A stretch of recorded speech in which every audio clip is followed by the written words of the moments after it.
What's good, family? Listen, excited to be back with y'all for another week. And you definitely want to stay tuned because today we're talking about creative financing with mobile homes. And listen, this is for you if you kind of been struggling and kind of either, get financing, if you want to get started, but you want to take less of a risk, or you just want to know some alternative ways on how to finance a mobile home. This episode is for you. Make sure you subscribe and like the channel. I think some people get stuck, right, when it comes to mobile home investing. Like, hey, I don't have the capital. I want to do wholesaling, but I'm not sure how to do wholesaling. How do I, keep the sellers and the buyers, all that kind of stuff like that. So we're going to jump right into it. We said we talking about creative financing. All right, creative financing strategies. And man, like I said, this is a good one. This is a good one. So I hope you got your notes ready. And we're going to jump right into it, right? So when we talk about creative financing, tonight we're going to focus on three strategies. Okay, we're going to focus on three strategies tonight. And we're going to focus on seller financing. All right, we're going to talk more about seller financing. Right, it's a way for you to acquire a property and get the seller to finance you. We're going to talk about seller carryback. This is a good strategy especially if you're talking about trying to get mobile homes with the land. And then we're also going to touch on subject to. So we're going to talk about subject to. So those are three we're going to talk about. And then we're going to talk a little bit about hard money, how to go after some hard money to be able to get some, potentially get some deals. But those three we're going to really focus on today. Like I said, and so I'm going to have some visuals for y'all. I think that is definitely key for you all to take notes and be able to watch this as we do the replay. All right. So let's get right into it. The first one I really want to dive into with seller financing. All right. Seller financing is a method where the seller of the mobile home provides a loan to the buyer instead of them having to go to the bank, right? Or traditional loan route for a loan. Seller financing. Now, I like this strategy because to me, seller financing, if I own the property, this is a great strategy. But if you are trying to get a rental, right? And we're going to go over a few things. You're trying to get a rental. I think this is a great strategy to acquire, to not only get the property, but then to have someone paying off the monthly payments that you agree on, right? So this is a great way for you to come into, investing in mobile homes. And so let's talk about a few things. Let's talk about the key points, right? This is kind of the breakdown of what a seller finance deal will look like if you, right, are coming in as the buyer, right? So I was to go over seller financing if we own the property, but this is if you're the buyer, okay? So for one, promissory note, right? This is basically an agreement that, hey, I'm gonna repay the loan, and this is the interest rate, and this is what we agree upon, right? The terms. A security agreement. This is pretty much like collateral. All right. This is sometimes the mobile home itself, but like, again, if you don't make your payments, the owner like, yo, I'm getting my home back. Okay. Same thing how I teach you all when it comes to strategies on seller finance. A down payment, right? Normally you're always making a down payment because again, you got to have some stake in it, right? And it's just like if I go get a mortgage or if I go get a loan, I'm gonna have to put a down payment down. And then the terms, right? That include the interest rate, how long it is, what our repayment schedule, what we negotiate, things like that. And then the title transfer. Okay. Like, so now this is the ownership, right? Who's going to be on title. And again, normally the seller is going to be a lien holder, right? Just like if you go get a car from GM, right? You'll get let's say you get a Cadillac Escalade finance, and you get it financed through GM. Well, GM is going to be the lien holder until you make those payments to pay off the truck. Okay. Let's talk about an example. So let's say Shar is selling her mobile home for $50,000 and Scott is a potential buyer and he's interested but could not get a loan from the bank. So let's go over the step-by-step process. So for one, right, we start the negotiation. Shar and Scott, they agree on the purchase price of $50,000 for the home. Then they also negotiate the terms of seller financing. So Scott come and like, hey, listen, I can't get a loan. What if I know you want 50,000, but look at the down payment. What if I can give you 10,000 down and then you finance me for the rest, right? 40,000. So now, right, they get a promissory note. So Scott signs a promissory note agreeing to repay Shar $40,000 over 10 years at an interest rate at 5%. Now, next is our collateral agreement, right? So the mobile home is used as a collateral. Basically, Shargo gets a lien on the home. So she becomes a lien holder on the title. Now, we're able to transfer the title. Since Shar is a lien holder on the title, she transfers the the title over to Scott. Transfer it over to Scott, and now Shar is a lien holder. So remember I gave you the example of GM, right? GM, if you go get a Cadillac Escalade, you're going to be on the title, but GM is the lien holder, meaning they hold a lien on this truck until you pay. Same thing with the property. So now the monthly payments, Scott makes monthly payments to Shar, which include both principal and interest. Principal, the base price, right? That was the $40K, interest to 5%. So now let's say we're going to estimate the homes, the cost, the monthly cost, $424.26. So now at the end, full ownership, Scott makes all the payments over the next 10 years. The owners are fully repaid, and Shar releases the lien, making Scott the outright owner of the mobile home. Now, again, this strategy, I always teach you all how to do this as the seller. But this is how you can acquire a property as the buyer, right? You can acquire a property because here's scenarios where sometimes people may be open for this, right? They may have a situation where you always want to learn, okay, what's your reason of moving? But they may not necessarily be in a rush and need all the upfront capital. Or somebody's not necessarily giving them what they need for it. Somebody can't get finance and they're willing to take payments. Now, why is this helpful, right? You're like, okay, cool, right? I'm able to acquire a mobile home. Okay, cool, Byron. Like, make this make sense to me. All right, cool. I got you. All right, so let's talk about it. So, Scott, let's look over the numbers, right? Scott finances the mobile home, okay? $40,000 at 5% interest over 10 years. Loan amount, $40K. Interest rate 5%. Loan term, 10 years. They agree on 10 years, $424. So the total repayment, $424 for 120 months, $50,911.20. They're like, man, hey, look at that interest over $10,000, $10,000 for interest. Well, let's talk. Why is this pretty good, right? We're going to do a rental scenario. We're going to talk a rental scenario. Okay. We're going to say that Scott is going to find somebody to occupy this mobile home for $1,800 per month, right? Now, some of y'all markets may command this. Let's see, 3-bedroom, 2-bath can command this. And we're going to do this inside of a park because I want to give y'all, again, a realistic scenario. Inside of a park with a mobile home lot rent is $750 per month. Okay. $750 per month. Let's break this down. So if he gets a renter, he got to pay Shar at $424.26. Also, the lot rent got to be paid $750. So total cost $1,174.26. But Scott went and found a renter at $1,800. The $1,800 monthly income minus now our cost, $1,174.26. Scott now can cash flow $625.74 a month. Are y'all follow me on this? All Scott did, let's go back to this. Remember, he paid $10,000. Let's go back to it. Scott paid $10,000 down, $10K to assume control. Got a loan, he's going to be paying over time. But now what he did was he was able to now find someone who's going to pay $1,800 a month. And now he's cash flowing $625. Look at the breakdown. In 10 years, Scott is going to collect in 10 years over $216,000 gross. But he's going to have to pay lot rent, right? So let's say that lot rent stays the same, hypothetically stays at $750. It's going to be $90,000 out, right? Total payments to pay back, $424 times 120 months, $50,911. But look at his net, what he created from this seller finance deal.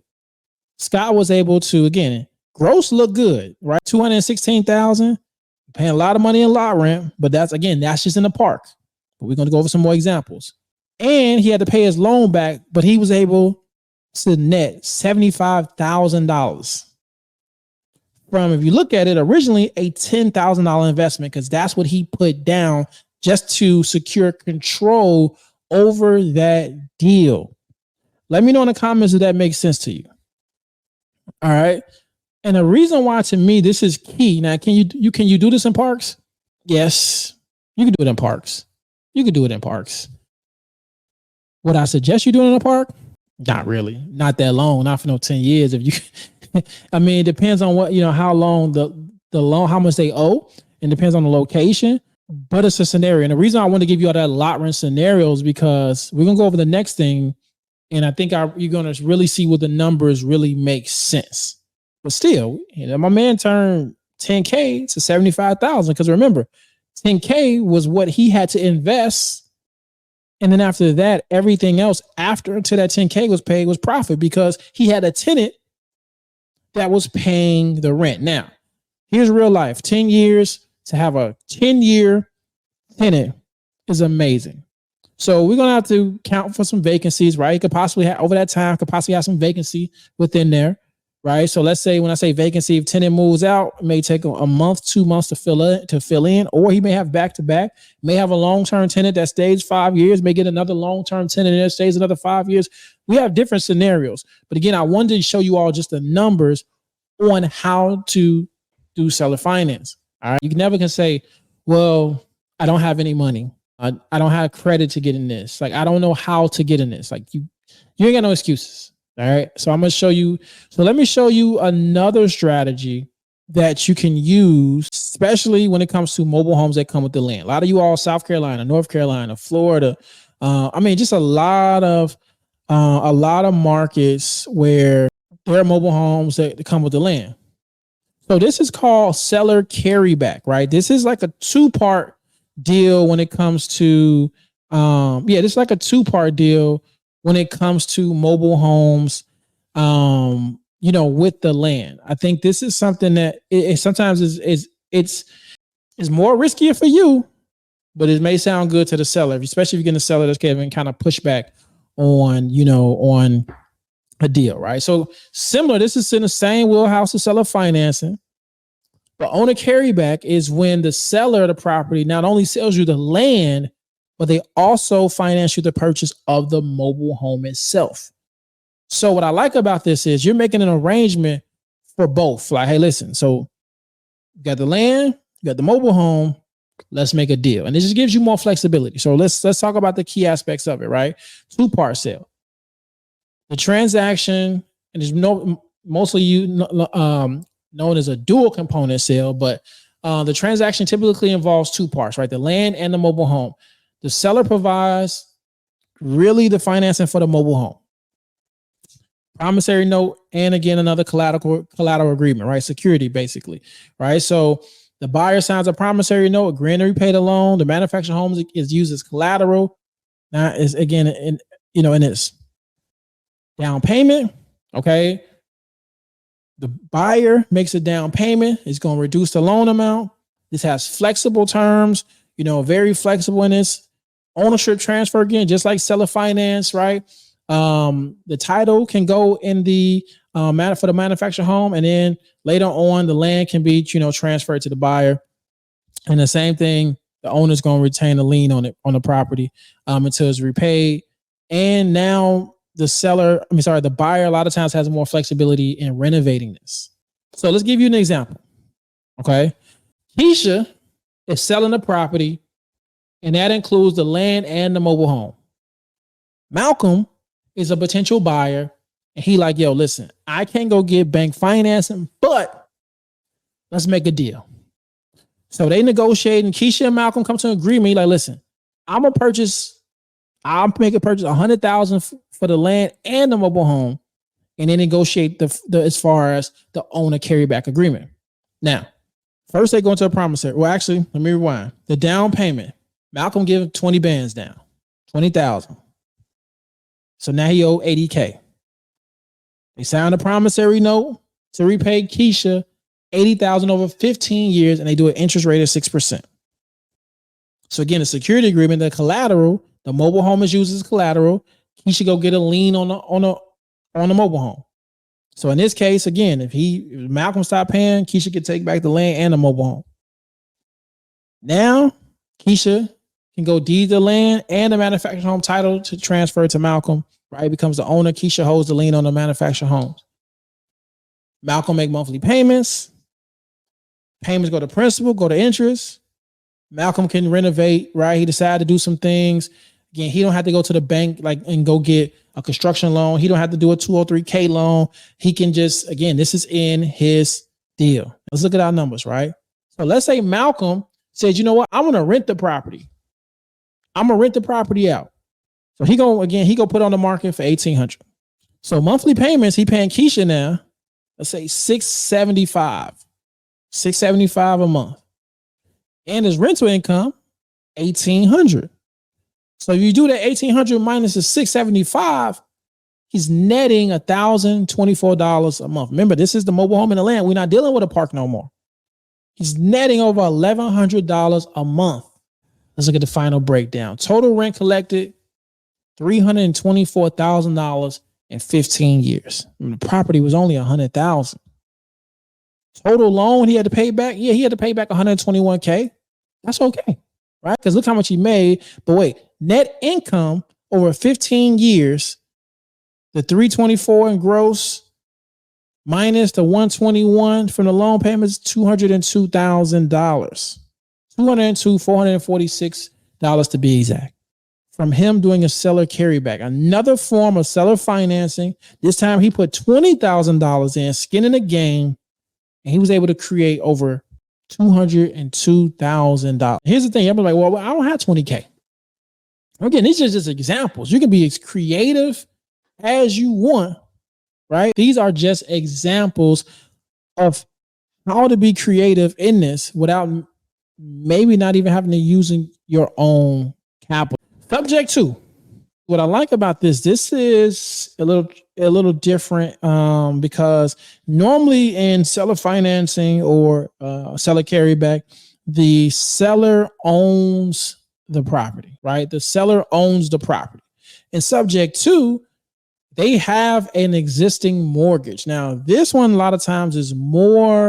This is going to be more common for you, possibly in negotiations, right? Now, again, it depends on the price of the mobile home, but when it comes to subject 2, right? This is mostly used when it comes to single family homes or multi-units. But this is when a buyer purchases a property subject to an existing financing. Like I said, they already got financing. And you can use this with mobile homes because what you would do is the buyer, you assume the seller's mortgage or their loan payments, right? You're taking over ownership of the property. So the reason why this one is actually very cool for a lot of things because you're not actually going and applying for credit. You're not actually going to here's the thing. Subject 2, there are different types, right? Where you can assume the loan, and then there's types where you can actually just now you can just take over the payments, and the mortgage will still be under the seller's name, but in good faith, you're going to make the payments so you can still control that property. All right. So here's the steps, right? It involves purchasing the property while leaving the existing mortgage on the loan in place. The buyer takes over the seller's mortgage payments or loan obligations.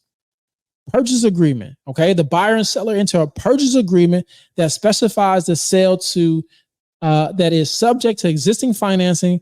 The agreement outlines the terms and conditions of the sale, including the purchase price and any contingencies, right? Again, we always using purchase agreements. Due diligence, you got to perform your due diligence, make sure that they saying how much they owe is really how much they owe, right? You always want to do that, okay? Transfer a title, right? Again, in the mobile home situation, same thing. You can transfer the title, but now again, you are, you have new ownership of this because you're taking over responsibility of the loan. And again, you can take on the payments. Either you can do it directly from the lender, or you can be paid. I would want to get their login so I can make the payments. So I'm not giving nobody money and trusting that they're going to make the payments because things happen. But it's on them if they don't make the payments, because then that means the property can get foreclosed on, but that can be ugly when we get to getting tenants. Okay. So the seller has to make payments, right? If not, they deal with the consequences. A lot of times this comes when people are either in pre-foreclosure, right? You're able to offer those things so that way they can keep the house, or they're behind on some payments so that way you can catch them back up, okay? And always a down payment, because a lot of times that down payment can put some money in their pocket, or that down payment may actually cover what was owed if they were behind on their mortgage. So let's get more into detail. Okay, I'm giving y'all an example. Mary is selling her home for $60K. All right. She has a mortgage on it. She got a remaining balance of $40,000. Now, John, he's a potential buyer, and he's interested in acquiring a mobile home subject to. So the first thing they do, they go in negotiation. All right, and they agree at the price of $60,000. And they agree that John's going to take over the existing mortgage payments as part of the sale. Now, contracts, they sign a purchase agreement, right, with the subject to transaction. I always talk to y'all attorneys for y'all paperwork. All right, people are like, you got the paperwork? Talk to an attorney. All right, and due diligence. John gonna conduct his due diligence at the closing. John gonna get Mary that down payment of $20K. All right, the title is now transferred to John. He becomes a new owner.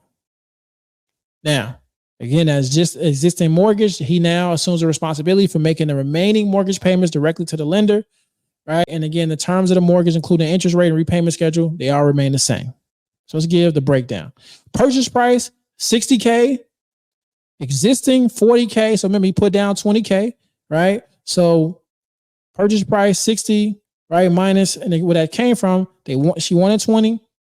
The mortgage was $20. The mortgage was $40. He put down the $20.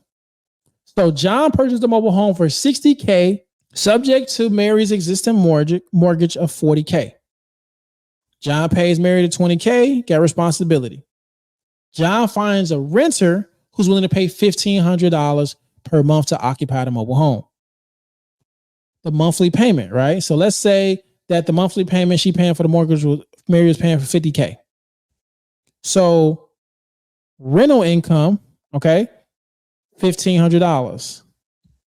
Net monthly income, $1,500 minus a $500 mortgage, bringing in $1,000 a month. So let's break this down. Annually, 15 times 12, he just brought in another $18,000 what he's bringing in. Pretty much got his money back his first year with $18K.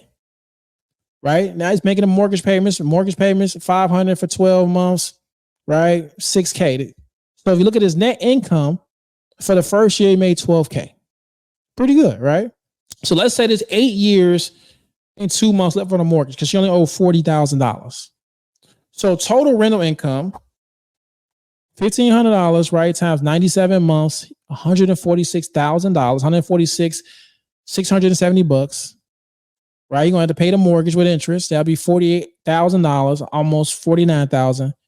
Net income, though, let's look at our net, right? So that $146,660 minus the $48,890, $97,000, $97,780 that John was able to make from this subject to. Now remember, he only put down $20,000 and assumed, but guess what? His tenants paid the balance. The tenants paid that. Subject to. Okay. I definitely like subject to because again, you get to assume a mortgage. You don't have to go apply for something like if somebody already got it. And it's not the full amount of what the house value is, right? So again, that seller needs help, especially they're in foreclosure. So if it's not, you can work out a deal with them because everything is online. You can make payments online. So for ownership of the house or for control of the house, what I will do is I'm going to make the payments. But again, you have to leave the premises. I'm going to take everything. You can give them updates. You can make sure that, they can log in their own account and seeing that the home is paid. But as long as you have an agreement that once this home is paid, you transfer all ownership over to me. All right. Now, the last thing I want to show you I think this is good if you want to do fix and flips because those first 3 strategies, if you want to acquire rentals, I think those are great strategies. Hard money lenders.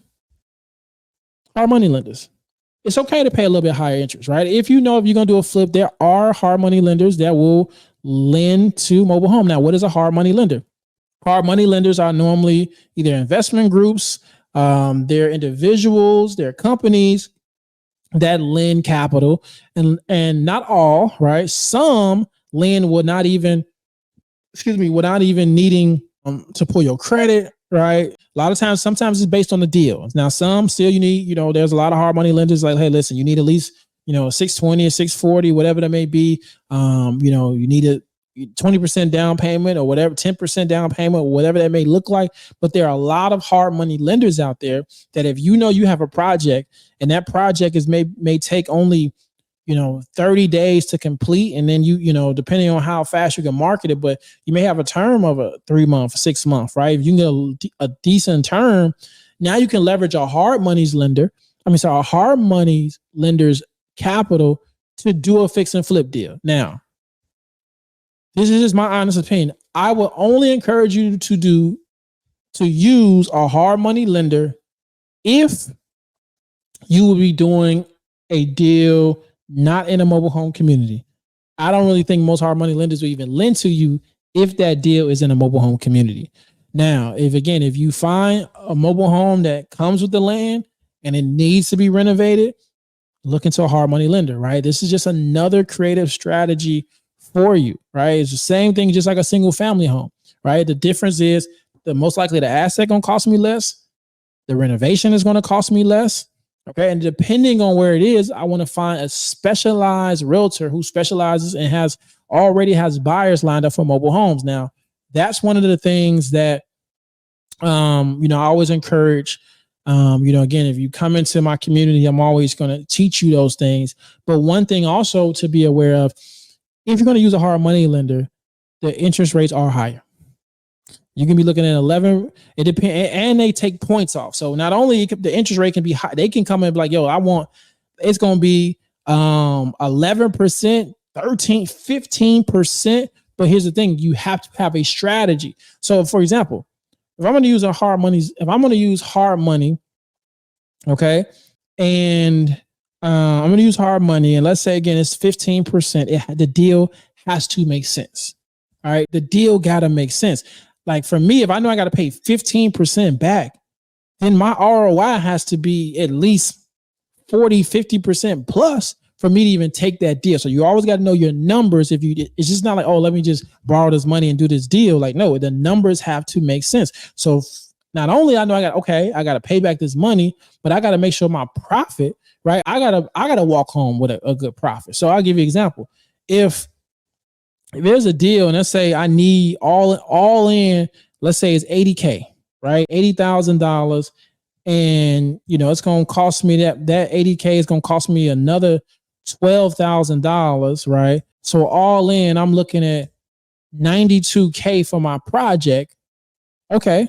But here's the thing, if I can sell a house for 170,000, right? That's a $78,000 profit.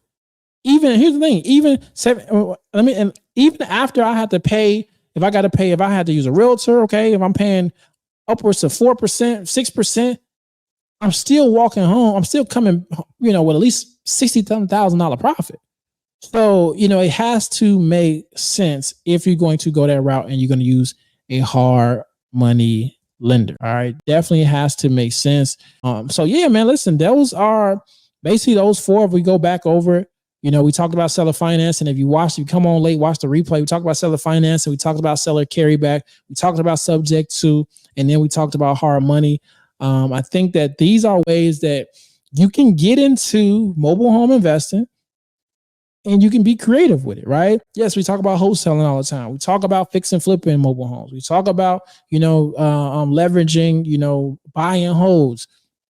Mobile home parks. You can even use these strategies with mobile home parks, but there's everything that you can do with a single family home, you can do with a mobile, because it's people out there that's waiting on you that needs your help, that needs affordable housing. And you got all the tools, you got all the resources to make a change. And if you lead with making a change and you set a goal that I'm going to make a change, it can put some change in your pocket. All right. So again, I appreciate y'all. Much love to y'all. Thank y'all for tapping in. If you're watching the replay, I appreciate you watching the replay. Until next time, y'all. Love y'all. Let's get it.